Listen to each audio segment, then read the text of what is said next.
أعوذ بالله من الشيطان الرجيم. بسم الله الرحمن الرحيم. الحمد لله رب العالمين، والصلاة والسلام على أشرف الأنبياء والمرسلين وعلى آله وصحبه أجمعين. اللهم افتح علينا حكمتك، انشر علينا من خزائن رحمتك يا أرحم الراحمين. يا فتاح يا عليم، افتح قلوبنا فتوح العارفين، ورزقنا فهم النبيين وإلهام الملائكة المقربين. اللهم نوّر بكتابك أبصارنا، واشرح به صدورنا، واستعمل به أبداننا، واطلق به ألسنتنا، وقوي به أجناننا، واسرع به أفهامنا، وقوي به عزامنا بحولك وقوتك، فإنه لا حول ولا قوة إلا بك يا أرحم الراحمين. رب اشرح لي صدري ويسر لي أمري واحلل عقدة من لساني يفقهوا qauli amma ba'd. Sekali lagi kita mengucapkan kesyukuran kepada Allah SWT yang telah mengaturkan kita sekali lagi bersama di pagi ini untuk meneruskan pembelajaran kita, perkongsian kita untuk mengenal kalimah-kalimah Al-Quran dan juga memahami ayat-ayat Al-Quran dengan tujuan kita, pertamanya kita ingin mendekatkan diri kita kepada Allah SWT, dan keduanya memahami dan menghayati kandungan isi Al-Quran itu supaya dia dijadikan panduan dan kehidupan di dalam hidup kita. Kerana inilah hanya satu-satunya panduan yang perlu diikuti oleh orang-orang Islam untuk kita berjaya di dunia dan di akhirat, dan Allah tidak mengiktiraf panduan-panduan yang lain selain daripada Al-Quran dan As-Sunnah.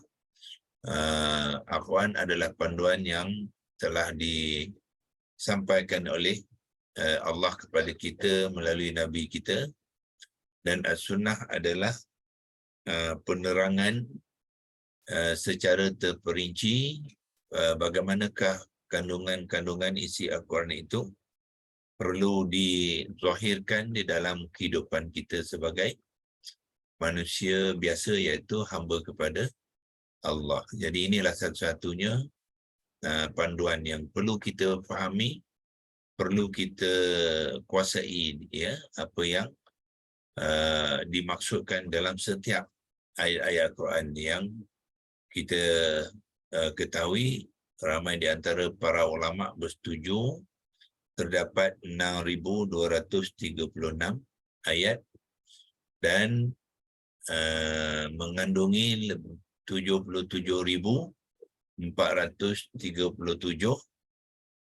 kalimah, ya, 77,437 perkataan. Jadi sepatutnya kita semua sudah mengenali, ya, 77,437 kalimah tu, supaya kita memahami apa ayat-ayat Al-Quran yang kita baca, ya. So by definition, secara definisinya ataupun istilah kepada pembacaan, ya, tuan-tuan dan puan-puan mesti faham. Ya. So kita kena sematkan pegangan ini, iaitu membaca mestilah faham. Kalau belum kita faham lagi, bermakna kita belum lagi membaca, ya. Sebab itu kita baru menyebut dan membunyikan, tapi belum lagi membaca. Kerana ya, membaca bermakna kita mengenal kalimah-kalimah yang kita baca dan kita faham isi kandungan ayatnya, ya. Dalam konteks ayat Al-Quran, apakah yang perlu kita fahami itu ialah Quranan Arabiyan, ya. Inna anzalnahu Quranan Arabiyan la'allakum ta'qilun. Itu yang perlu kita fahami, ya. Bukannya selain daripada yang itu. Ya. Kalau dulu-dulu kita bergantung kepada terjemahan, boleh untuk sementara waktu, ya, iaitu mungkin setahun, 2 tahun ataupun 3 tahun ya, tapi sepatutnya selepas 3 tahun ataupun dalam masa 3 tahun kita belajar memahami Al-Quran tu, kita sudah mengambil usaha untuk memahami bahasa Arab Al-Quran itu. Jadi lebih pada 3 tahun kita sepatutnya tidak lagi bergantung kepada terjemahan ya, sebab terjemahan bukannya Al-Quran. Al-Quran adalah Quranan Arabian yang dikongsikan oleh Allah kepada kita semua, insya-Allah ya. So kita teruskan pembelajaran kita dengan hari ini. Sekali lagi kita akan kongsikan skrin, sharing the screen, dan kita sudah sampai ke paparan arabiccorpus.com yang menyenaraikan ayat-ayat yang mengandungi kalimah-kalimah daripada 3 huruf akar alif lam ha membentuk kata terbitan ilahun. So daripada ilahun tu dia diguna pakai dalam beberapa ayat dalam bentuk-bentuk yang berbeza mengikut konteks ya, konteks ayat. So insya-Allah hari ini kita akan memulakan perkongsian kita kepada ayat baru, iaitu ayat yang ke-68 ya. Kalau kita tandakan di sini warna merah yang kita sekarang ni memasuki ayat baru, iaitu 2168 4. 21 adalah surahnya, surah Al-Anbiya. 68 ayatnya, dan 4 adalah kalimah alihatakum. Yang dimerahkan tu, itu adalah kalimah yang keempat di dalam ayat itu. So bermakna ayat ni yang dikongsikan di paparan ni ialah bermula daripada permulaan ayat dia, qalu ya, qalu harriquhu wansuru alihatakum in kuntum fa'ilin ya. Itulah ayat yang kita mulakan perkongsian kita hari ini. Hari ini hari Khamis ya, besok hari Jumaat. So kita kemungkinan kita akan habis perbincangan ayat ni di minggu hadapan ya. Minggu hadapan sudah masuk masuk ke bulan April. Kita sudah berada di penghujung bulan Mac 2023 ya. Cepat masa ya, dah habis 3 bulan. Okey, so apa kita buat? Kita buat latihan yang sama, iaitu kita lihat ini adalah penulisan dipanggil resam imla, penulisan Al-Quran secara yang lama ya, dan bukan yang cara yang terbaru, iaitu resam Osmani. So kita buat latihan. Macam mana kita nak membetulkannya ataupun memperbaiki perbezaan imla dengan Osmani ya. Kita gunakan Lexilogos macam biasa. Kita pergi ke Lexilogos. Saya pun sudah buat salinan supaya kita dapat cepat memproseskan bentuk penulisan tu ya. Kita pergi ke keyboard dan saya telah pun pastekan ya, copy dan paste daripada tadi, dan kita perbetulkan mana-mana bahagian yang perlu diperbaiki ya. Okey, kita lihat kalimah yang pertama, qalu. Qalu ni adalah apa? Fi'il madhi ma'lum ya, fi'il madhi ma'lum yang muzakkar, dia fa'ilnya jamak iaitu ramai, dan i'rab dia tidak ada i'rab ya. So fi'il madhi biasanya kita terangkannya sebagai mengambil baris atas ya, baris atas. Jadi bermakna apa yang baris atas tu ialah huruf lam ni ya, sebenarnya dia berbaris atas, dia bukannya berbaris hadapan, ya. Dia asalnya kalimah qala. Qala ditambah dengan waw alif ziyadah menjadi qalu. Jadi dalam proses qala tu bergabung dengan waw alif ziyadah tu, apa yang berlaku?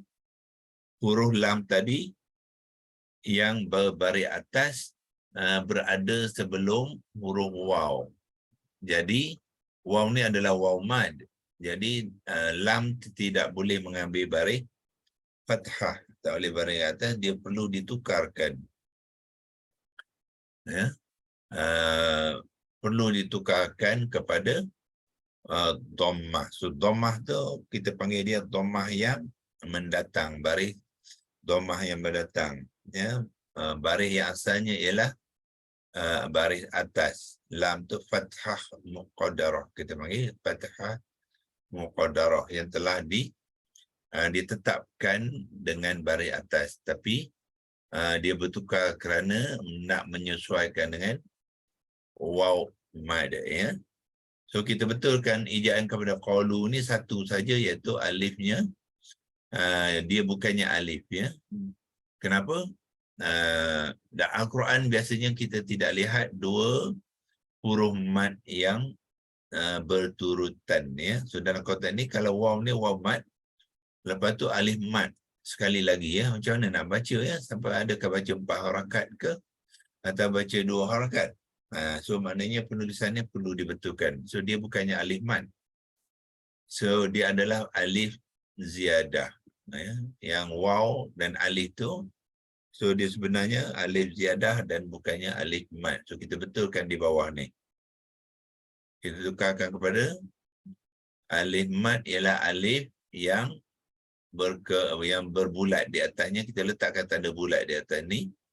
Itulah dipanggilkan alif, ya, ziyadah. Jadi qalu ni sekarang ni kita sudah perbetulkan, ya, iaitu ejaan dia qalu dengan diakhiri oleh alif ziyadah, ya. Okay, kalimah yang kedua harriquhu. Harriquhu ni kita boleh mengenal dalam bentuk penulisan tu, dia adalah bentuk apa? Bentuk fi'il amar wazan kedua, ya. Fi'il amar wazan kedua.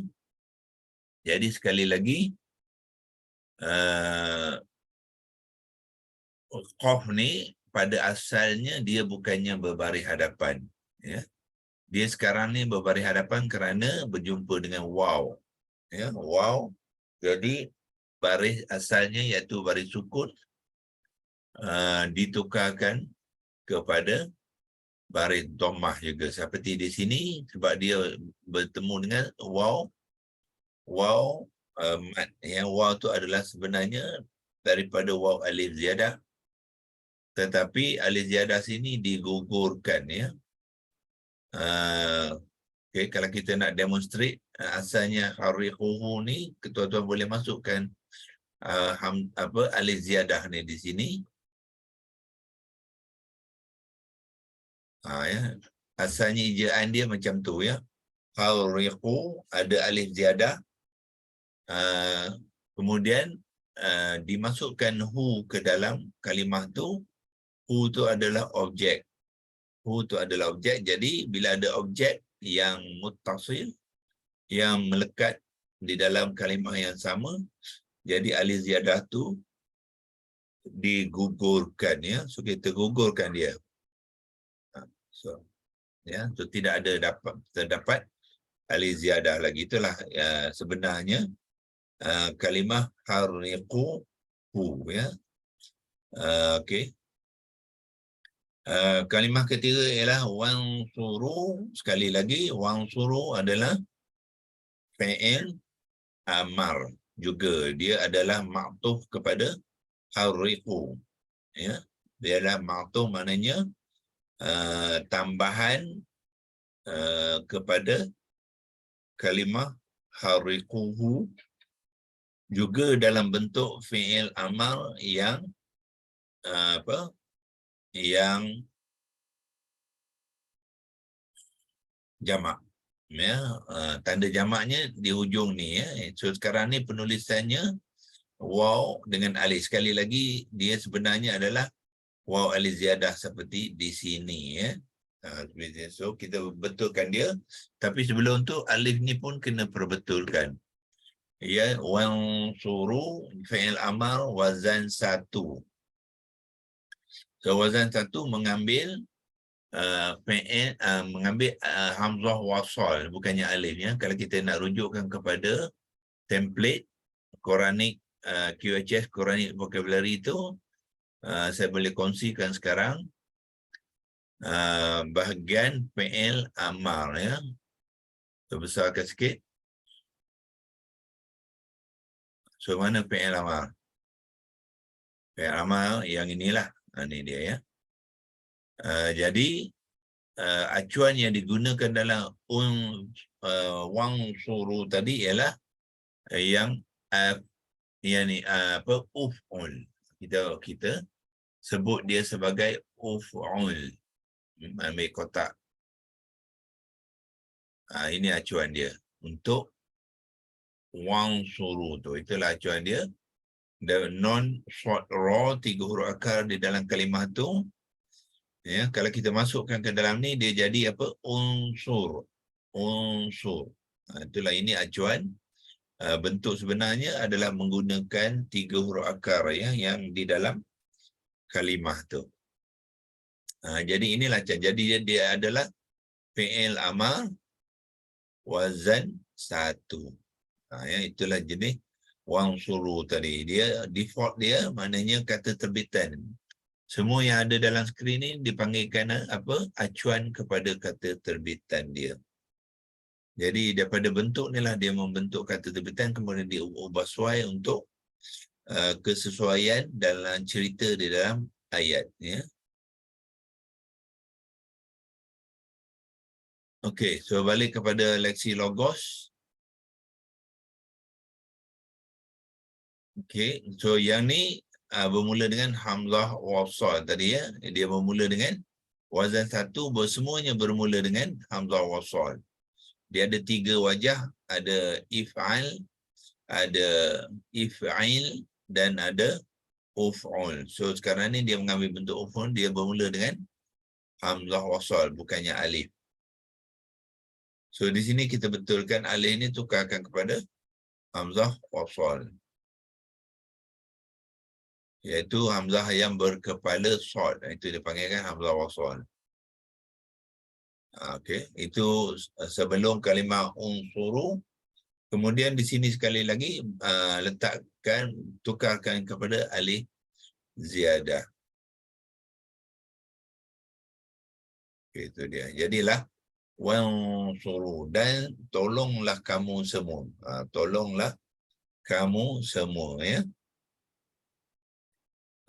Tadi kita lihat harriquhu ni adalah objek ya, adalah objek. Jadi waw alif ziyadah tu digugurkan ya, kerana hu attach. Hu tu dilekatkan sekali di dalam kalimah. Kalimah fi'il mudhari'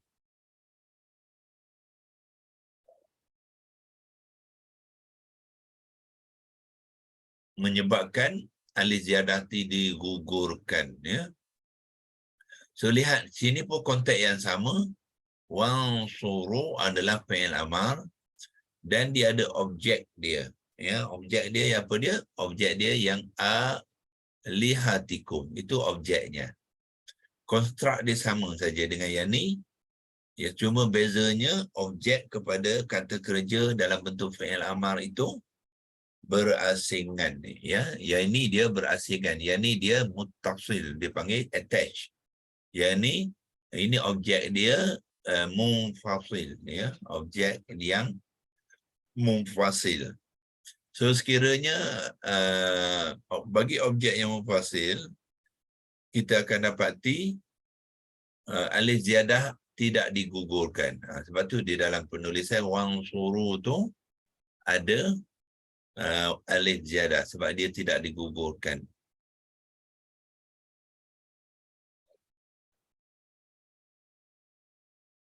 Okey.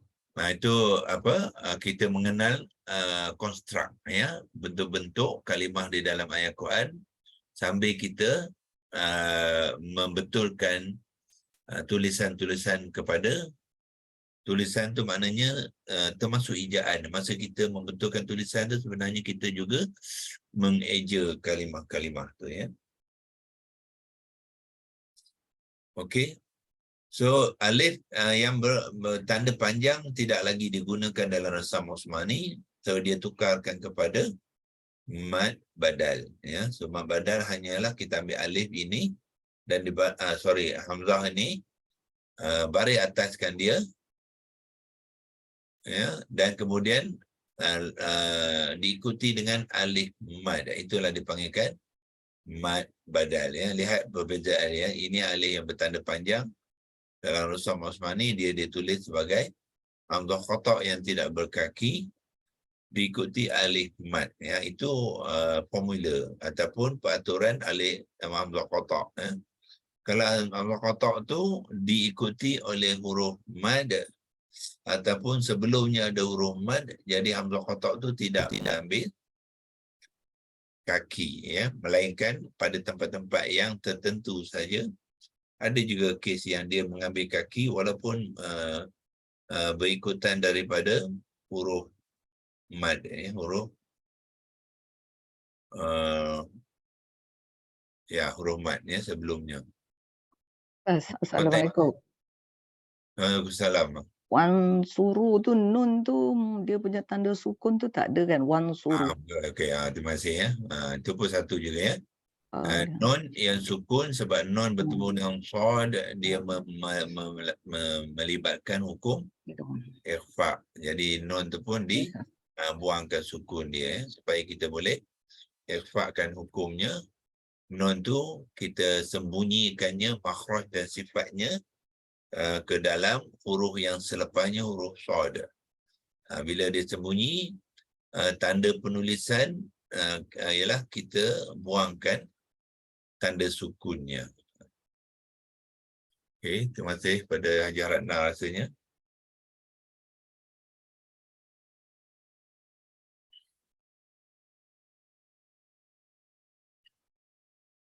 Okey. Ini sudah alihatakum, ya. So apakah buktinya di sini? Dia adalah objek kepada kata kerja wansuru. Kita akan lihat huruf terakhir di dalam kalimah alihata ni ialah huruf ta tu mengambil baris atas, ya. Ambil arrow, ya. Huruf ta inilah menunjukkan tanda yang kalimah alihata tu adalah maf'ulun bih, iaitu objek. Objek kepada mana? Objek kepada wansuru ni. Wansuru ni ialah kata kerja dalam bentuk fi'il amal. So dia mengambil objek alihata, ya. Alihata walau macam mana pun, sebab alihata dengan kum ni adalah idhafah, ya. Adalah idhafah, jadi dia tidak boleh pisahkan, ya. Maknanya bila kita membahaskan dia, alihata ni perlu, alihatakum tu perlu disebut sekali dengan kumnya, sebab dia dalam mengambil berbentuk idhafah, ya. So idhafah kita tak asingkan, tak pecahkan komponen mudhaf dengan mudhaf ilaih itu dalam kita menyebut ataupun kita membahaskannya, ya. So kita kena terangkan sekali bermakna sekarang apa? Objek kepada wansuru, walaupun pada asalnya alihata, ya, yang ditanda dengan ta baris atas tu, tapi kita sekarang ni bila menerangkan objek kepada wansuru, kita akan terangkan sekali alihatakum, iaitu idhafahnya sekali. Ya, inilah menjadi objek sekarang, ya, kepada wansuru. Dan tandanya kita akan lihat kepada tanda terakhir kepada kalimah mudhaf dia, ya, ta berbaris atas. Doktor, dekat wansuru tu doktor, Aha. Kita dari segi harakatnya dipanjangkan waw suruh Betul berjumpa ya. dengan hamzah. Betul. Waw ni waw mat bila Ah, bertemu dengan hamzah qata dia sudah terlibat dengan mat jaiz Jaiz. munfasil. So dia perlu dipanjangkan. Waw ni perlu dipanjangkan ya, tapi keyboard kita ni tidak ada apa kekunci untuk meletakkan waw panjang ya. Yang panjang ada alif saja ya. Bila waw, sini ada waw, sini hamzah qata berkaki waw ya. So dia tak ada kekunci itulah. Jadi kita tak dapat tanda panjang tapi kita sepatutnya mengenal lah ya, dia adalah mat jaiz munfasil ya. Jadi panjangkan bacaannya sepanjang 4 harakat ya. Okey, alihatakum sudah selesai. Lepas tu in kuntum, in adalah satu kalimah, so mana ini adalah kalimah yang keberapa? Yang ke 5 lah ya. Yang ni yang pertama, kedua, ketiga, keempat dan kelima ya. In kuntum adalah isim harfun syartun, harfun syarat ya, bermakna jika. Sekarang ni non bertemu dengan kaf, sama juga dengan non bertemu dengan shad, jadi dia melibatkan hukum ikhfa hakiki. Sekali lagi kita akan hilangkan sukun dia. Sorry. Backspace. Okey, hilangkan sukunnya supaya kita dapat sembunyikan huruf nun tu ke dalam makhraj ya. Dia sembunyi bukannya masuk ya. Ada dua, kita kena faham ya, perbezaan di antara huruf yang disembunyikan dengan huruf yang dimasukkan. Selalunya kita berjumpa huruf yang dimasukkan kepada huruf selepasnya, iaitu hukum idgham. Kita panggil idgham. Idgham maknanya huruf yang pertama tu dimasukkan ke dalam huruf yang kedua. Ya, tetapi konteks ni dia bukan dimasukkan, dia cuma disembunyikan sahaja. Ya. Okey. So kedua-duanya idgham dengan ikhfa. Apabila ada nun yang sukun, nun sakinah, jadi tanda sukunnya akan digugurkan ya. Sekali lagi di dalam kuntum, nun bertemu dengan ta pun samalah ya, juga hukum ikhfa, jadi kita buangkan tanda sukunnya. Sekali lagi juga ikhfa hakiki, dan kita baca dia dengan dengung sepanjang 2 harakat. Kuntum ya. So kita panjangkan bacaannya kepada 2 harakat ya. Lepas tu fa'ilin ya, kalau kita dah biasa dengan konstruk ataupun bentuk kalimah, kita boleh lihat yang ni ialah bentuk apa? Bentuk fa'ilun ya. Fa'ilun adalah isim fa'il. Ya, di sini ada ya non kerana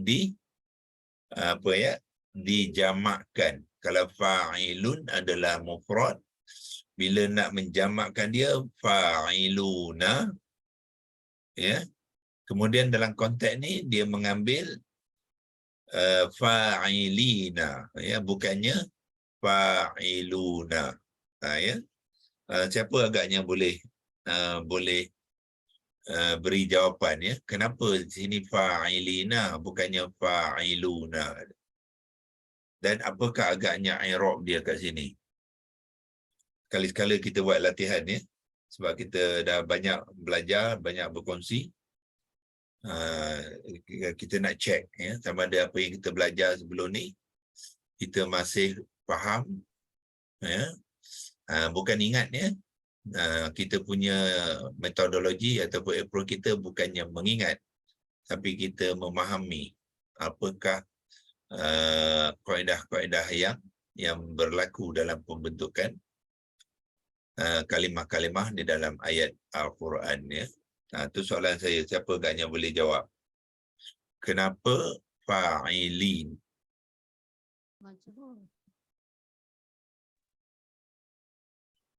Depan tu ada in. Disesuaikan In. dengan lam berbaris bawah. Dia Kenapa bukan diambil lam baris lam. bawah? Kenapa tak lam baris hadapan ya? Patutnya fa'iluna kan ya? Tapi sini fa'ilina. Depan ada in, Doktor. Depan ada apa? In. Him. In, ada nun. Oh, ada in ya? Ha. Okey, tidak ya? Mudhafun ilaih. Betul. Mudhafun ilaih. Hmm. Tidak, dia kalau mudhafun ilaih dia mesti ada kata kerja dia ya yang menyebabkan dia mudhafun ilaih. Oh. Sorry, mudhafun ilaih apa? Idhafah tu. Dia Bukan. Dia tak ada idhafah. Mansub. Dia mansub. dia majrur atau mansub je yang boleh ada yanun ni. Okey, dia apa? Majrur atau mansub saja yang boleh mengambil yanun tu. Betul. Jadi dalam konteks ni dia majrur ke mansub?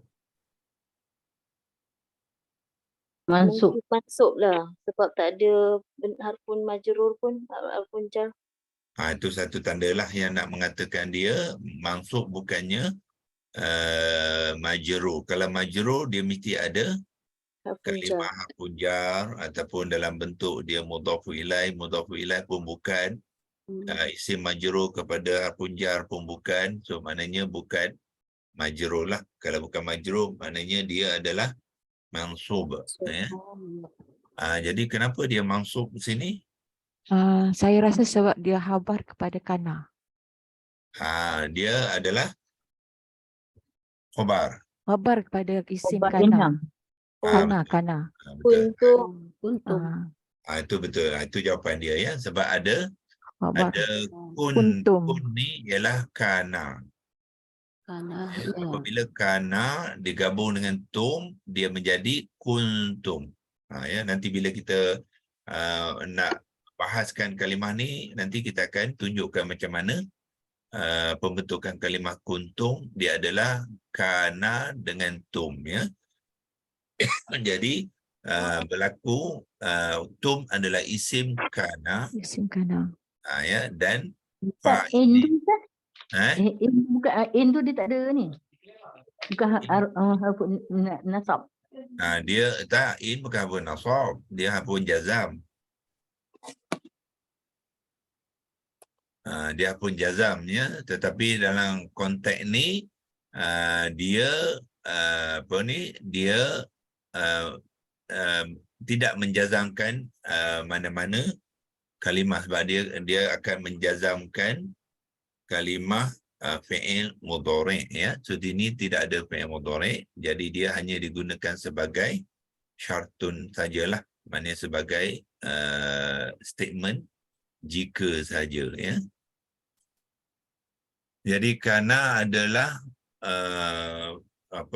kalimah apa? Okey, kana. Isim. Kana bukan isim. Kana adalah Kana ialah fa'il nakis. fi'lun Fi'lun nakis. madhi. Dia fi'lun madhi Oh, naqis. fi'lun nakis.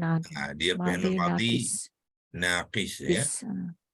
Naqis ni apa dia? Yang tidak Tidak yang sempurna. tidak ya, ada dia cacat, tapi dia ada kelemahan dia. Kelemahan tu maknanya dia tidak berfungsi sebagai fi'il madhi. Fi'il madhi. Dia berfungsi sebagai